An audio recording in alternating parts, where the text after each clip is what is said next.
এদিকে শেখ হাসিনার মানবতাবিরোধী অপরাধের মামলার রায় কাল সরাসরি দেখবে পুরো বিশ্ব। সকালে এক সংবাদ সম্মেলনে প্রসিকিউশন জানায় বিটিভির মাধ্যমে এই রায় সম্প্রচার করা হবে। নারী হিসেবে অনুকম্পা পাবার সুযোগ নেই জানিয়ে প্রত্যাশা করেন শেখ হাসিনার সর্বোচ্চ সাজার। কি বুঝলেন ভাই? অনলি যেটাই চাই। করে তাদেরকে রাজপথে নামার অধিকার সংকুচিত করে দিয়ে চলছে জুলাই হত্যাযজ্ঞের মামলার প্রথম রায়ের ক্ষণগণনা।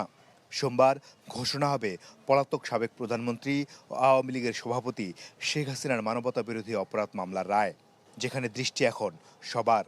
কি সাজা হতে পারে জুলাই হত্যাযজ্ঞ চালানোর নির্দেশদাতা শেখ হাসিনা ও তার মন্ত্রিসভার প্রভাবশালী মন্ত্রী আসাদুজ্জামান খান কামালের? এমন একটি বিচার যে বিচারে প্রসিকিউশন জানায় সোমবার শেখ হাসিনার রায় সরাসরি সম্প্রচার করবে বিটিভি ও রয়টার্স।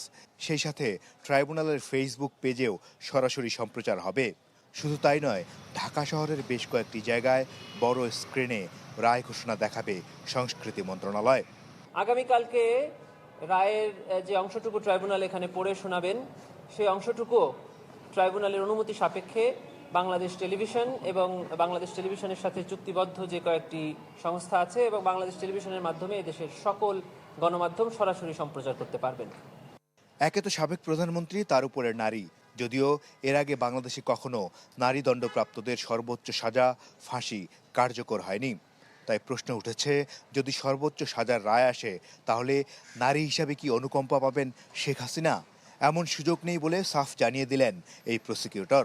জামিন প্রদানের ক্ষেত্রে নারীকে, অসুস্থকে এবং কিশোর বালক শিশুদেরকে প্রিভিলেজ দেওয়া আছে, কিন্তু রায় প্রদানের ক্ষেত্রে নারীকে আমাদের সাধারণ আইনেও কোনো আলাদা প্রিভিলেজ দেওয়া হয়নি, আর আমাদের এই আইনেও কোনো আলাদা প্রিভিলেজ নেই।